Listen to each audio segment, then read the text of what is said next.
Hello students, welcome back to my channel. This is Dipali. So students, जैसा कि आपको पता है कि अभी हमारा जो इन्फॉर्मेटिक्स प्रैक्टिसेस का एग्ज़ाम था वो पेंडिंग था बिकॉज ऑफ कोविड-19 जो एग्ज़ाम्स थे वो सीबीएसई के पोस्टपोन हो गए थे. बस थोड़े टाइम पहले ही सीबीएसई ने डेट शीट रिलीज़ करी है जिसके अंदर उन्होंने सिंपली एक डेट दी है इन्फॉर्मेटिक्स प्रैक्टिसेस की, that is 7th of July. I hope all of you know that. So अब कुछ क्वेश्चंस थे स्टूडेंट्स के कि ma'am how to do the preparation, how to just prepare the topic. तो आप उस पर एक वीडियो बना दो. So just on behalf of the students request, I am making this particular video. In this video I will tell you about how to do the preparation for informatics practices. So those who have not subscribed this channel yet, please subscribe my channel and like this video also. So in this video I will tell all the students ki how will prepare for the informatics practices, because as you know that I have already written over here old syllabus and new syllabus, because this year we are having two IP syllabus in which in one of them is having the Java, another is having the Python. Fine, so let's start the session. First I will discuss about the old syllabus. Fine students. So for the old syllabus of informatics practices, the thing which you should know about that is the course code of the old syllabus, that is 265. Fine students. So जिनके पास भी IP थी जिसके अंदर old syllabus था, old syllabus means जिनका जावा है, उनका जो कोर्स कोड है दैट इज 265. देन बात करते हैं सिलेबस की. तो जैसे स्टूडेंट्स आप देख रहे हो जो सिलेबस है इन्फॉर्मेटिक्स प्रैक्टिसेस ओल्ड का, उसके अंदर सबसे फर्स्ट चैप्टर जो था आपका वो नेटवर्किंग था. देन ओपन स्टैंडर्ड्स का आपका चैप्टर था जिसमें आपका ओपन सोर्स सॉफ्टवेयर्स के बारे में बताया हुआ था. देन प्रोग्रामिंग, दैट मीन्स आपकी जावा का पूरा पार्ट आ गया था जिसमें आपने JDBC कनेक्टिविटी करी थी, प्रोग्रामिंग के क्वेश्चंस करे थे. ठीक है. देन थर्ड पार्ट में आता है आपका रिलेशनल डेटाबेस मैनेजमेंट सिस्टम, इसमें आपका पूरा MySQL कवर होता है. एंड लास्ट पार्ट आता है आपका IT एप्लीकेशंस. फाइन. सो एक बार इनकी मार्किंग स्कीम्स देख लेते हैं. That is the blueprint for your exam.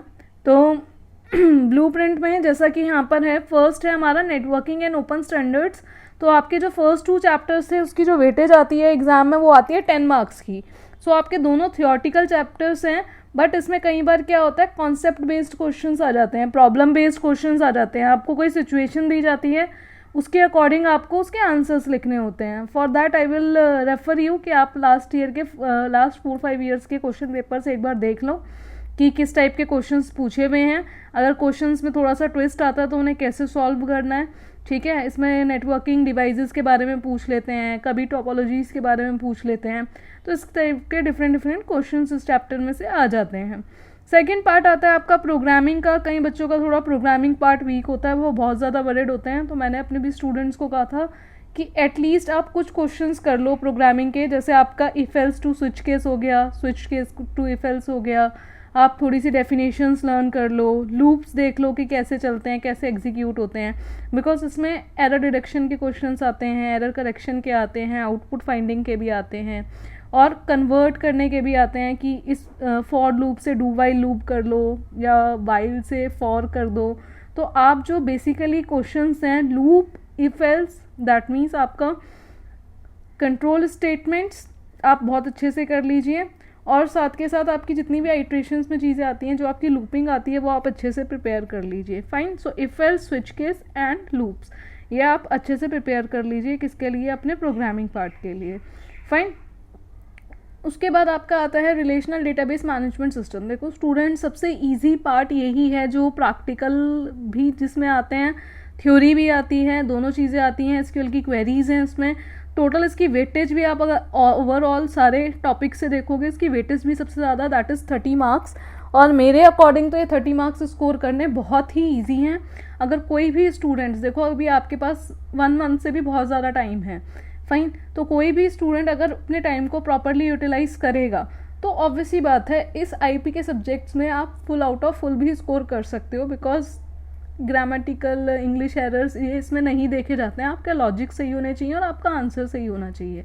Clear? तो अगर आप टू द पॉइंट आंसर्स लिखोगे, जिस हिसाब से उसने क्वेश्चन पूछा उसके अकॉर्डिंग आंसर्स लिखोगे, तो obviously you will score the full marks also. But कुछ स्टूडेंट्स जो हैं वो वीक होते हैं, उनको ये समझ नहीं आता कि हमें थोड़ा सा टफ लग रहा है सब्जेक्ट, कैसे प्रिपेयर करें। तो उन स्टूडेंट्स को मैं इतना ही बोलूँगी, आप RDBMS पार्ट बहुत अच्छे से कर लो। जो RDBMS का पार्ट है 30 मार्क्स की वेटेज है बेटा, इसमें आपका क्रिएट टेबल्स, फंक्शंस, जॉइंस, ये क्वेश्चंस जो हैं ये आपके हर ईयर आते हैं और ये आने ही आने हैं। फाइन, कॉन्स्ट्रेंट्स, प्राइमरी की, फॉरेन की, ये सारे टॉपिक्स जितने भी हैं आपके रिलेशनल डेटाबेस मैनेजमेंट सिस्टम में, ये आप कवर कर लो। एंड इस वीडियो के ही डिस्क्रिप्शन बॉक्स में मैं लिंक डाल दूंगी MySQL का, उस MySQL के अंदर आपका ये पूरा 30 मार्क्स कवर हो जाएंगे। जिन बच्चों ने वो वीडियोस अच्छे से देख ली, अच्छे से गो थ्रू कर ली, आई होप उनके 30 आउट ऑफ 30 मार्क्स आएंगे SQL में। बट उन वीडियोस को देखने के बाद आप प्रैक्टिस ज़रूर कर लेना क्वेश्चंस, ठीक है? वीडियो से क्या होगा, बहुत ज़्यादा गैप आ गया है, तो आपका एक तो चीज़ें रिवाइज़ हो जाएंगी, और जब आप चीज़ों को रिवाइज़ कर लोगे तो आपको उसको लर्न करने में आसानी रहेगी। ठीक है स्टूडेंट्स? आप एक तो वो चीज़ कर लीजिए, एक MySQL की सारी वीडियोस देख लीजिए, देन उसके क्वेश्चन सॉल्व कर लीजिए। उससे क्या होगा, आपका ये जो 30 मार्क्स का पोर्शन है ना, ये बिल्कुल कवर अप हो जाएगा। फाइन, उसके बाद आते हैं हम IT एप्लीकेशंस पे। IT एप्लीकेशन देखो 5 मार्क्स का क्वेश्चन, 5 मार्क्स का आता है टोटल, जिसमें से एक क्वेश्चन तो आपको ये आता है, फील्ड्स दे रखी होती हैं कि इस पर्टिकुलर ऑप्शन के लिए हमें कौन सा कंट्रोल यूज़ करना है, रेडियो बटन यूज़ करना है, टेक्स्ट फील्ड यूज़ करनी है, कॉम्बो बॉक्स यूज़ करना है। तो 2 मार्क्स का क्वेश्चन ये हर ईयर आता है, इस ईयर भी आएगा ही आएगा। तो आप ये वाला क्वेश्चन तो आप अच्छे से कर ही लेना, ठीक है? तो दैट मीन्स अगर मैं ऑल ओवर देखूँ तो आपके 30, ये 5, ये 10 मार्क्स, तो आपके टोटल हो गए बेटा 45 मार्क्स। ये तो आप इजीली स्कोर कर ही सकते हो ना AP में। और जिनको प्रोग्रामिंग में ज़्यादा प्रॉब्लम है, तो बिल्कुल जो आउटपुट वाले क्वेश्चंस हैं उसमें प्रॉब्लम आती होगी, कन्वर्जन्स वाले क्वेश्चंस कर लो एटलीस्ट। फाइन, ताकि आप इफ एल्स से स्विच केस ईजिली लिख सको, स्विच केस से इफ एल्स ईजिली लिख सको। कोई भी अगर आपको लूप आ जाए, एक लूप से दूसरे लूप में कन्वर्ट करना है, वो आप ईजिली कर सको। ठीक है स्टूडेंट्स? तो आपका जो मेन फोकस है मेरे अकॉर्डिंग जो है वो आपको स्टार्ट करना चाहिए MySQL से। MySQL के बाद आप IT एप्लीकेशंस करो, नेटवर्किंग करो, और देन आप प्रोग्रामिंग पार्ट पे आ जाओ। फाइन, बाकी आपका को जो भी इजी लगे आप वो सीक्वेंस रेफ़र कर सकते हो, but according to me I will refer आप पहले ये दोनों पार्ट्स कंप्लीट करो, ताकि आपका 35 मार्क्स ईजिली कवर हो जाए। रेस्ट 35 में से आप पहले प्रोग्रामिंग पे कर सकते हो, देन नेटवर्किंग पे जा सकते हो, या आप पहले नेटवर्किंग करके देन प्रोग्रामिंग पे आ सकते हो। It's up to you. Fine, तो स्टूडेंट्स ये तो था पूरा ओवरऑल उन स्टूडेंट्स के लिए जिनके पास IP का कौन सा सिलेबस है, ओल्ड सिलेबस है। क्लियर? अब बात करते हैं जिनके पास इंफॉर्मेटिक्स प्रैक्टिसेस न्यू सिलेबस है। अब स्टूडेंट्स एक चीज़ और इसके अंदर जो डिस्कस कर लेते हैं हम, कि डेज में कैसे आप प्लान आउट करोगे। देखो अभी आपके पास मैंने जैसे कहा मोर देन 1 मंथ है, तो आप बेसिकली करो क्या, आप हर चीज़ की ना डिवीज़न बना लेना, बहुत ज़्यादा प्रेशराइज ना हो एंड में। तो आप चैप्टर वाइज चैप्टर्स उठा सकते हो, 15-16 चैप्टर्स हैं, तो आप डेली के 1-2 चैप्टर्स उसके बेसिक उस पर के बिहाफ पे जितने भी क्वेश्चन है वो आप सॉल्व कर सकते हो। तो आपके पास बहुत ही अच्छा टाइम है, क्योंकि आपके एग्ज़ाम सिर्फ 2 ही पेंडिंग है कॉमर्स में, एक तो आपका IP है और एक आपका BST है। और जो स्टूडेंट्स आर्ट्स के हैं उनका एक IP होगा और भी शायद एग्ज़ाम्स पेंडिंग होंगे। तो मतलब नंबर ऑफ एग्ज़ाम्स लेस हैं और आपके पास टाइम बहुत ज़्यादा है प्रिपेयर करने का। तो स्टूडेंट्स ऐसे केस में 2 चीज़ें होती हैं, एक तो स्टूडेंट बिल्कुल एंड में पढ़ते हैं, बेटा वो काम मत करना, आप अभी से पढ़ लो। बिकॉज मुझे पता है कि इतना जो अभी टाइम गया है उस टाइम पे कई स्टूडेंट्स को लग रहा था कि हो सकता है अब एग्ज़ाम ही ना हो, तो उन्होंने पढ़ना भी छोड़ दिया था। तो एग्ज़ाम तो होना ही है, ऑब्वियस सी बात है। CBSE ने पहले भी कहा था कि एग्ज़ाम तो कंपल्सरी लेंगे ही वो 12th का। तो बेसिकली आपको करना क्या है, आप अपने डेज़ में इन सब चीज़ों को डिवाइड कर लेना। जैसे मैंने अभी आपको बताया है कि लिंक्स दे रखे हैं मैंने MySQL के, उसमें टोटल 11 वीडियोज़ हैं जो कि आप within a week complete कर सकते हो। तो विद इन अ वीक आपका SQL आप कंप्लीट कर सकते हो विद आपके जो 5 ईयर्स के लास्ट 5 ईयर्स के पेपर्स हैं, ठीक है। उसके बाद फिर आप within a week programming अपनी कंप्लीट कर सकते हो। सेम प्रोग्रामिंग्स अपने पढ़ो, नोट्स देखो, नोट्स बनाओ, जो नोट्स पहले से बने हुए हैं उनको गो थ्रू करो, ठीक है, क्वेश्चंस सॉल्व करो। उसके बाद आपके 2 to 3 वीक के अंदर ये पूरा आपका आईपी का सिलेबस बहुत अच्छे से प्रिपेयर हो जाएगा, और जो स्टूडेंट्स टाइम यूटिलाइज करेंगे उनके फुल मार्क्स भी आएंगे। फाइन, तो अब बात कर लेते हैं जल्दी से आईपी के न्यू सिलेबस की। तो जैसे स्टूडेंट्स आपने अपनी बुक्स में देखा होगा, एक तो आईपी का जो नया कोड है वो है 065, जबकि ओल्ड कोड जो था वो था 265। तो जो स्टूडेंट्स ये ज़रा ध्यान से फिलअप करना आप अपने आंसर शीट में। एंड देन सिलेबस क्या है आईपी का, न्यू सिलेबस का फर्स्ट है data handling 2, basic software engineering, data management and society law and ethics. Fine, तो अब इसके अंदर हम एक बार ब्लूप्रिंट डिस्कस कर लेते हैं। देखो फर्स्ट चैप्टर आता है आपका डेटा हैंडलिंग। अब जो डेटा हैंडलिंग का चैप्टर है आपका, उसके अंदर आपका सिर्फ डेटा हैंडलिंग तो नाम है, उसके अंदर आपके बेसिकली जो चैप्टर्स आएंगे और जो टॉपिक्स आएंगे वो मैं बता देती हूँ। एक तो आपका नमपाई है, एक डेटा विजुअलाइजेशन है, that is data visualisation using pyplot and Python pandas. Fine, ये आपके कितने मार्क्स के आना है, ये जो आपके 3 चैप्टर्स मैंने अभी आपको बताए ये आपके 30 मार्क्स के आ रहे हैं। फाइन, तो 3 चैप्टर्स हैं, 30 मार्क्स हैं, तो ऑब्वियसली मेहनत करनी पड़ेगी। यहाँ पर जो हमारा पाइथन का पोर्शन है वो ज़्यादा आ रहा है जो हमारे न्यू सिलेबस में। फाइन, तो पाइथन तो आप किसी भी हालत में छोड़ ही नहीं सकते हो, आपको पाइथन पे वर्क करना ही करना पड़ेगा। नमपाई अच्छे से कर लो, नमपाई इजी है, ठीक है। उसके अंदर डेटा विजुअलाइजेशन और पाइथन पांडास, इन सब के क्वेश्चंस आप देख सकते हो। एक सीबीएसई का सैम्पल पेपर है साइट पे, वो आप डाउनलोड करो और सैम्पल पेपर में से देखो किस टाइप के क्वेश्चंस आए हैं, देन आप उनको सॉल्व करने का ट्राई करो घर पे। लेकिन फर्स्ट पहले आप अपना सिलेबस कर लो, तभी क्वेश्चंस देखना। फाइन, सेकंड जो आता है वो आता है basic software engineering. Basic software engineering में आपका आता है इंट्रोडक्शन टू सॉफ्टवेयर इंजीनियरिंग और एजाइल के मेथड्स हैं, और उसके सारे चैप्टर्स की पूरा डिस्क्राइब कर रखा है उसके बारे में।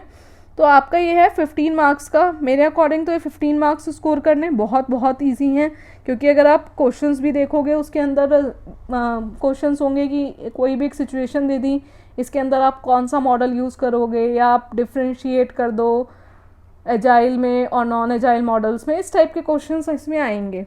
फाइन, तो बेसिक सॉफ्टवेयर इंजीनियरिंग का भी जो लिंक है वो मैं शेयर कर दूंगी आपको इस वीडियो के डिस्क्रिप्शन बॉक्स में। तो जिन बच्चों को वो देखना हो वो देख लेना। 2 पार्ट्स में है, एक तो सॉफ्टवेयर इंजीनियरिंग है और एक एजाइल के जो वीडियोस हैं वो किसी ग्रुप में नहीं है, वो आपको सेपरेट देखने पड़ेंगे। फाइन, उसके बाद जो थर्ड पार्ट आता है आपका वो आता है डेटा मैनेजमेंट। डेटा मैनेजमेंट में आपका क्या आता है, web development with Django framework आ जाता है आपका यहाँ पर, और दूसरा आपका आता है MySQL पूरा। फाइन, तो MySQL का लिंक तो जैसे मैंने आपको अभी बोला था, मैंने ओल्ड स्टूडेंट्स के लिए भी सेम है आपका। तो MySQL का link I will just mention in the description box. तो जिनको बेसिक सॉफ्टवेयर इंजीनियरिंग पढ़ना है और MySQL रिवाइज करना है, वो डिस्क्रिप्शन बॉक्स में जाके दोनों वीडियोस रिवाइज कर सकते हैं। और लास्ट आपका पॉइंट आता है सोसाइटी लॉ एंड एथिक्स। ये भी बहुत इजी सा थ्योरी का चैप्टर है, जो कि आप 10 मार्क्स बड़ी इजीली स्कोर कर सकते हो। तो बेसिकली 4 सेक्शंस में आपका एक पेपर आता है। सेक्शन ए के अंदर आपका डेटा हैंडलिंग से क्वेश्चंस होते हैं, सेक्शन बी में आपका सॉफ्टवेयर इंजीनियरिंग होगा, सेक्शन सी के अंदर आपका डेटा मैनेजमेंट होगा, एंड सेक्शन डी में आपका सोसाइटी लॉ एंड एथिक्स होगा। फाइन स्टूडेंट्स, तो बेसिकली जैसे आप देख रहे हो अभी जो नीचे के 3 पार्ट्स हैं वो दैट इज़ 40 मार्क्स, जो कि स्कोर करने क्वाइट ईजी है मेरे अकॉर्डिंग। तो वो आप उन पे वर्क कर सकते हो। आपका बेसिक सॉफ्टवेयर इंजीनियरिंग जल्दी कंप्लीट हो जाएगा, SQL जल्दी कंप्लीट हो जाएगा, और आपका ये society law and ethics chapter सबसे जल्दी कंप्लीट हो जाएगा, बिकॉज एक ही चैप्टर है। तो आप बेसिकली फॉलो क्या कर सकते हो, जिनका थोड़ा पाइथन अच्छा लगता है, पढ़ने का मन करता है, आप पाइथन से स्टार्ट करो, देन आप जो सीक्वेंस मेंशन है आप उसको फॉलो कर लो। अदरवाइज आप अपने इंटरेस्ट ऑफ जो भी आपका एरिया ऑफ इंटरेस्ट है, जो भी आपको टॉपिक इनमें से सबसे अच्छा लगा था, आप वो पिक कर सकते हो, ताकि आपका बेस बन जाए पढ़ने के लिए। फाइन, तो जैसे ही आपका बेस बनेगा तो आपको इंटरेस्ट आएगा और आप उस पर वर्कआउट ज़्यादा करोगे। फाइन स्टूडेंट्स, तो ये आपके थे टोटल ब्लूप्रिंट्स की बात, और ओल्ड सिलेबस वालों के लिए और न्यू सिलेबस वालों के लिए कैसे प्रिपेयर करना चाहिए वो मैंने आपको इस वीडियो में बताया है। किसी स्टूडेंट्स को और कोई डाउट्स हो एग्ज़ाम रिलेटेड, इस जो आपका जुलाई में एग्ज़ाम है, तो वो कमेंट बॉक्स में लिख सकते हैं। I will just see that particular doubt and I will try to help you out. So students, that's all about this particular video. Thanks for watching, and share it with your friends also if they just want to know how to just prepare for the exams, or the video tutorial which I am going to share with you, maybe it will be helpful for you. So thank you students.